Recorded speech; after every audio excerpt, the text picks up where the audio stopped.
വിജയദശമി ദിനമായ നാളെ RSS 100 വർഷം പൂർത്തിയാക്കുകയാണ്. 1925 സെപ്റ്റംബർ 27 ഒരു വിജയദശമി ദിനത്തിലാണ് RSS നിലവിൽ വന്നത്.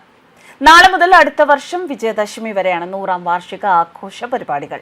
നാളെ സർസംഘ് ചാലക് ഡോക്ടർ മോഹൻ ഭാഗവത് സംഘടനയുടെ ആസ്ഥാനമായ നാഗ്പൂരിൽ പ്രവർത്തകരെ അഭിസംബോധന ചെയ്യും. 100ാം വർഷത്തിൽ സംഘടനയ്ക്ക് കീഴിലെ 58,964 മണ്ഡലങ്ങൾ, 44,055 ബസ്തികൾ എന്നിവിടങ്ങളിലെ ഹിന്ദു സമ്മേളനങ്ങൾ നടത്തും.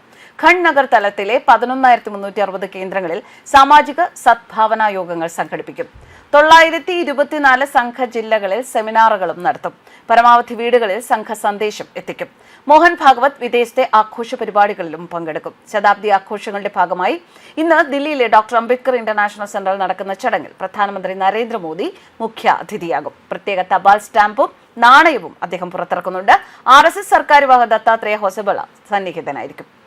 രാഷ്ട്രീയ സ്വയം സേവക് സംഘം ഒരു രാഷ്ട്രീയ പാർട്ടിയോ മതസംഘടനയോ അല്ല. അത് ഒരു ചര്യയാണ്, ഒരു ധർമ്മമാണ്, ഒരു ദേശീയ വികാരമാണ്. ലോകാ സമസ്ത സുഖിനോ ഭവന്തു എന്ന സനാതന ധർമ്മം ഉറക്കെ പ്രഖ്യാപിച്ചുകൊണ്ട് രാഷ്ട്രസേവയാണ് സംഘലക്ഷ്യം. നമ്മുടെ രാഷ്ട്രീയ പാർട്ടികളെ ചെറിയ ലക്ഷ്യങ്ങൾ മാത്രം നോക്കി പ്രവർത്തിക്കുമ്പോൾ സംഘം ഭാരതത്തിന്റെ ജീവരക്തമായ ഹിന്ദു ധർമ്മ സംഘടനത്തിലൂടെ സമൂഹ ഉന്നതി ലക്ഷ്യം വെച്ച് പ്രവർത്തിക്കുന്നു.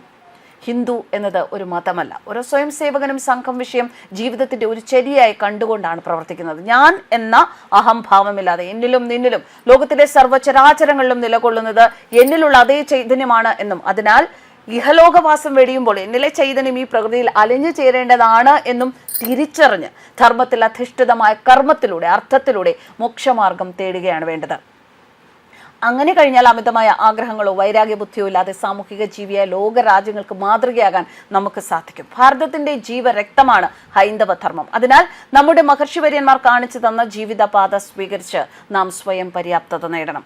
RSS ഇല്ലായിരുന്നെങ്കിൽ എന്ത് എന്നത് സാങ്കല്പികമായ ചോദ്യം മാത്രമെങ്കിലും ഒന്ന് പറയാം. RSS ഉണ്ടായതിനും അത്തരമൊരു ആശയം നിലവിൽ വന്നതിനും ശേഷം ഹിന്ദുവിന്റെ രീതികളിൽ അടിമുടി മാറ്റം വന്നിട്ടുണ്ട്. ഇസ്ലാമിക ആക്രമണകാരികളെ ഉൾപ്പെടെ ആരാധിച്ച് സ്വീകരിച്ചു വന്നിരുന്ന ഒരു ജനത ബ്രിട്ടീഷ് ഭരണകാലത്തിന് ശേഷം സ്വയം ശക്തി ആർജിക്കുന്നത് നാം കണ്ടു. RSSന് ഇതിൽ എന്ത് പങ്ക് എന്ന് ചോദിക്കാം. എന്നാൽ മഹാത്മാഗാന്ധിയുടെ മൗനത്തിൽ നിന്ന് പിറന്നു വീണ പാകിസ്ഥാന് നമ്മുടെ സംസ്കാരത്തിൽ നിന്നുള്ള അവസാനത്തെ അടർത്തി മാറ്റലായി കാണാനുള്ള ഭാരതീയരുടെ ആഗ്രഹം അത് RSSന്റെ നേട്ടം മാത്രമാണ്. മഹാത്മാഗാന്ധിയെ പോലെ ഉള്ളവരെ പോലും സംശയിക്കുകയും വെറുക്കുകയും ചെയ്യുന്ന ഒരു തലത്തിലേക്ക് സംഘ നിലപാടുകൾ വഴിപിഴയ്ക്കാതിരിക്കാൻ ഇടക്കാലത്ത് സംഘം കഠിനാധ്വാനം ചെയ്തിട്ടുണ്ട്.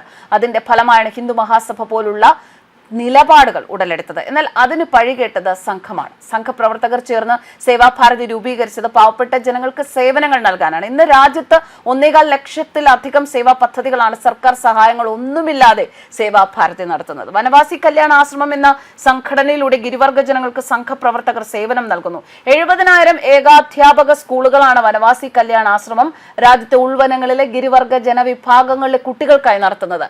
വിദ്യാഭ്യാസ രംഗത്തെ വലിയ മാറ്റങ്ങൾക്കായി പ്രവർത്തകർ ആരംഭിച്ചതാണ് വിദ്യാഭാരതി. ഇന്ന് 25,000-ത്തിലധികം സ്കൂളുകളാണ് വിദ്യാഭാരതി നടത്തുന്നത്.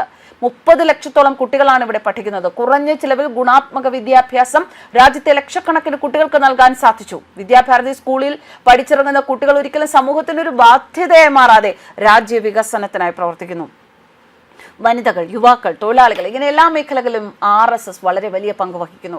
രാജ്യത്ത് 50,000 തൊഴിലാളി യൂണിയനുകളുണ്ട്. ഏറ്റവും വലിയ തൊഴിലാളി സംഘടന സംഘത്തിൻ്റെതാണ്. തൊഴിലാളികൾ സംഘടിക്കൂ എന്ന കമ്മ്യൂണിസ്റ്റ് തൊഴിലാളി സംഘടനകൾ അടക്കം പറയുമ്പോൾ തൊഴിലാളികൾ ലോകത്തെ ഒന്നാക്കുന്നു എന്നാണ് RSSന്റെ തൊഴിലാളി സംഘടന മുന്നോട്ട് വയ്ക്കുന്ന കാഴ്ചപ്പാട്. വലിയ പ്രത്യയശാസ്ത്ര കാഴ്ചപ്പാടാണ് എല്ലാ മേഖലകളിലും സംഘം മുന്നോട്ട് വയ്ക്കുന്നത്. 100 വർഷം തികയ്ക്കുന്ന സംഘത്തിന് RSSന് ആശംസ. ന്യൂസ് ഡെസ്ക് കർമ്മ ന്യൂസ്.